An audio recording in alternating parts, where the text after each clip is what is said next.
Hello!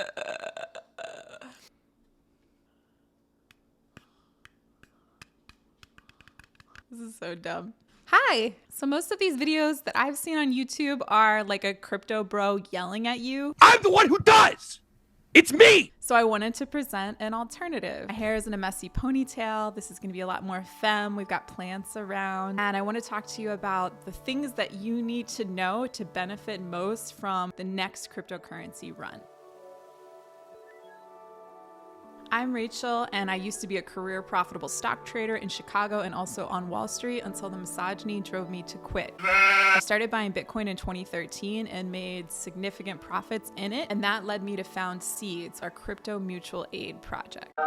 And it's just like an easy way for giving people to take a step into the world of cryptocurrency because you can help someone in need through Seeds with a card like you would on any other charity site. You'll get Seeds cryptocurrency in thanks. By design, this system is meant to transcend the zero-sum, stupid, extractive, non-profit, for-profit binary baked into the old system. So I really believe that Seeds can help us get out of what's not working in late-stage capitalism, and the more of us that use Seeds, the better it works. My intention in making these videos is to uplift the feminine energy in people of all genders, but especially in women, and to make this more accessible to people who are turned off by the gross energy in cryptocurrency and finance to date. There are 4 categories I want to speak about today to help you get ready for the next cryptocurrency run, which, as I speak, looks like it may already be starting. The Bitcoin halving, or halvening, which I think is more fun to say. So this is coming up circa April 19th of 2024. If you're into astrology, that's also almost exactly when Jupiter conjuncts Uranus in Taurus. So I made another video about that because I think it's fascinating that that's happening at almost exactly the same time. The Bitcoin halving takes place roughly every 4 years or so. It's significant because historically, so there have been 3 previous halvenings. Each time it's sort of kicked off the big cryptocurrency surge that we've seen in the markets that then would make its way into the mainstream. More and more people become aware of cryptocurrency and more people get involved with cryptocurrency. And of course that drives prices up. So if you're aware of the likelihood that this is going to happen and you can prepare for it in advance, like right now, you're going to be much likelier to receive greater benefits from it. When this happens, when the halvening happens, it cuts the rate at which Bitcoins are released into circulation in half. Bitcoin is deflationary by design. There's a finite supply. There are never going to be more than 21 million Bitcoin in total out there. So that's, the polar opposite of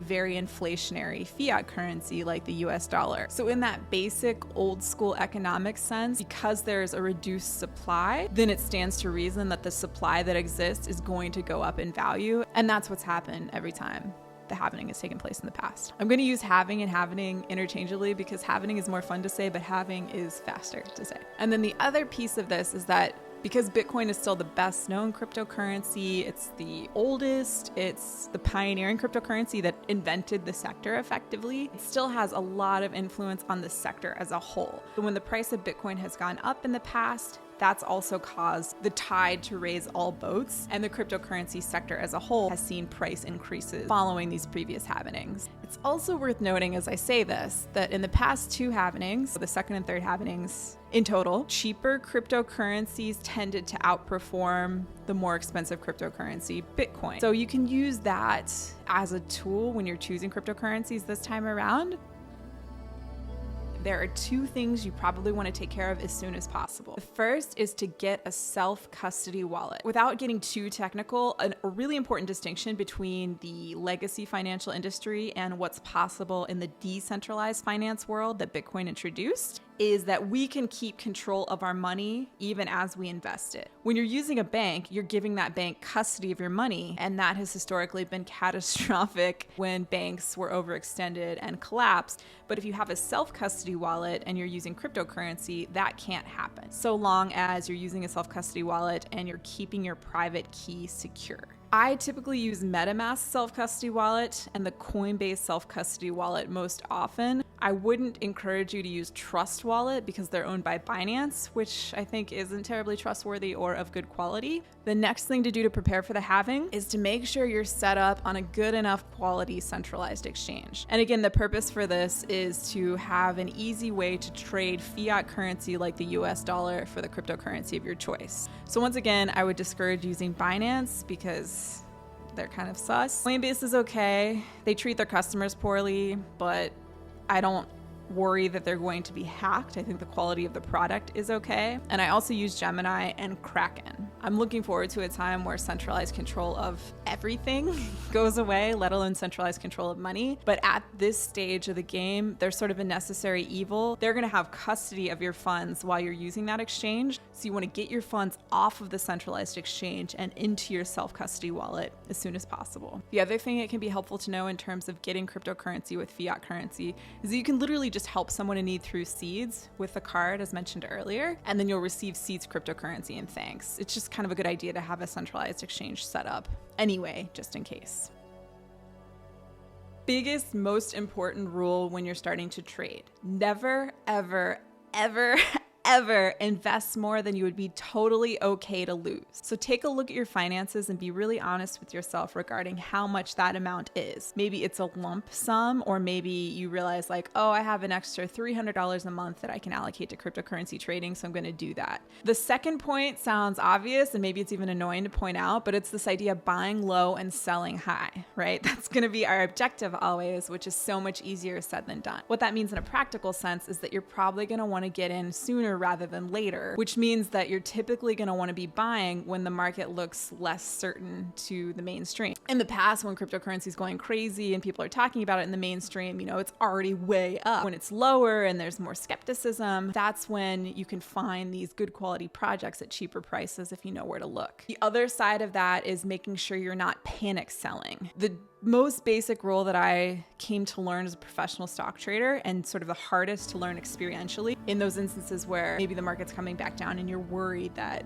you could lose money. You want to make sure you're evaluating things as objectively as you can whenever you're making a decision to get into or out of a trade. And that's where this idea, again, of buy low, sell high comes in. When you're panic selling, you're probably not selling high, right? Intuition is super important when you're trading as well. It's both the yin and yang sides of all of us. Both those energies come into play when you're trading. But keep this idea in mind, generally speaking. Buy low, sell high is what's going to make you a profitable trader. A third thing to consider then is whether or not you just want to set it and forget it. So you could do something called DCA, dollar cost averaging, or fiat cost averaging. So you're literally just deciding like, okay, if we go back to this idea that you have $300 maximum that you can invest per month. Maybe you just set up automated monthly buys in a couple cryptocurrencies you've chosen to allocate that $300 every month. We have other responsibilities. We don't all have the ability to just stare at the markets all day long, every day. It can be a good way to make sure you're taking advantage of the opportunity, even if you don't have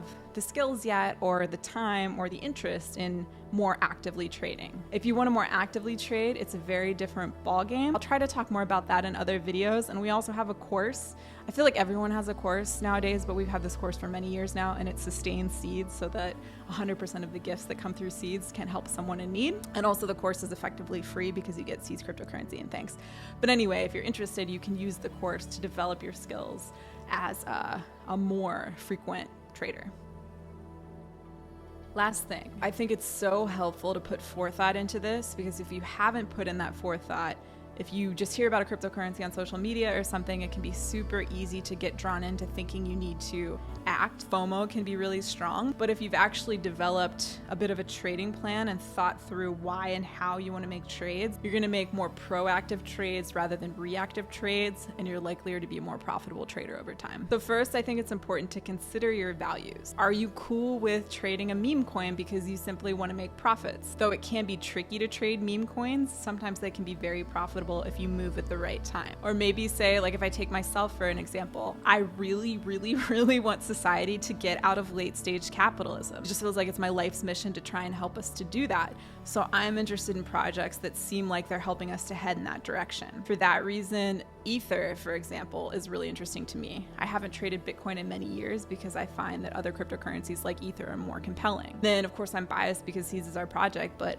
I'm super interested in what Seeds is doing because Seeds is actually working to transcend zero-sum extractive late-stage capitalism by rewarding giving and building a bigger pie for everybody involved in the ecosystem instead of taking from people in the ecosystem in the way that the old system does. So like, that is totally what I'm about. That's interesting to me. So that project, Seeds as a project, is compelling to me if I can separate myself from being the person who founded the project. So you're probably gonna have a similar sort of thing in which, if you consider your values, you're gonna be guided towards certain cryptocurrency projects. And that's also probably gonna make it likelier that you're drawn toward better quality cryptocurrency projects. Coming from that place where you've considered your value, think about your financial goals overall. So within the world of cryptocurrency trading and just more generally. This should be fun. You can sort of think about, what your ideal outcome would be, because the fact is that a lot of people have gotten very rich in cryptocurrency in the past. So, something like buying a dream house isn't necessarily out of reach if you're making good trades at the right time. Like, it's a thing that has happened for many people, and I want more nice people to be the beneficiaries of that this time around. So if I'm taking myself again, for example, I'd really like to buy a house on Martha's Vineyard. Those houses are expensive, but that could be something that I set as a financial goal for myself that can then, make the trading more tangible and make me more excited about the outcome of the trading in a sort of practical sense. It's just fun to visualize and manifest, and it's helpful because it points us in that direction. Then you want to use your guide to help you choose which cryptocurrencies to research as you're making a decision about which cryptocurrencies to trade.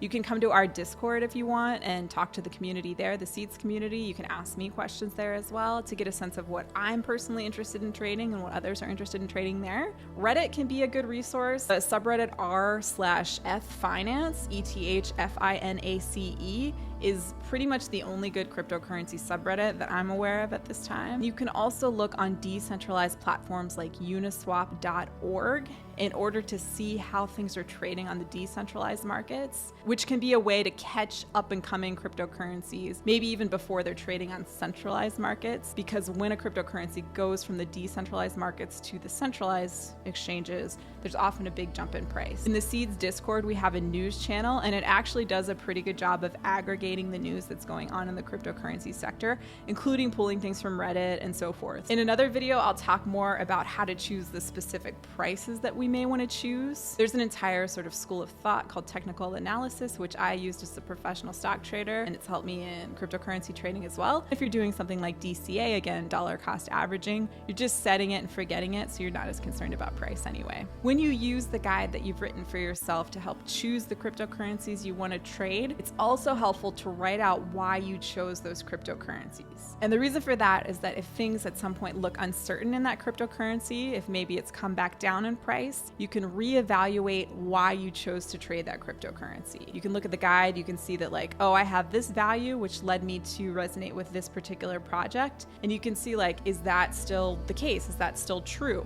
Have you learned something new about that particular cryptocurrency that makes you now question whether or not it's still of the quality you thought it was initially? If that's the case, if that's changed, maybe you do want to get out of the trade. But if things haven't changed, if your reason for getting into the trade have not changed, then you want to go back to that idea of buying low and selling high. So if the price has come back down and it's lower now, even though things look uncertain, if the fundamentals are still consistent for you, that can be one of the best opportunities to buy. Yay! Yay! All right. If this helped you out, please consider helping someone in need through Seeds. We'll get Seeds cryptocurrency and thanks. Again, I make these videos because I want nice, good, giving people to be the ones who benefit from projects like Seeds and from cryptocurrency generally. And I want to uplift Seeds because the more people that use Seeds, the likelier we are to transcend the dysfunction in the old financial system. Thank you.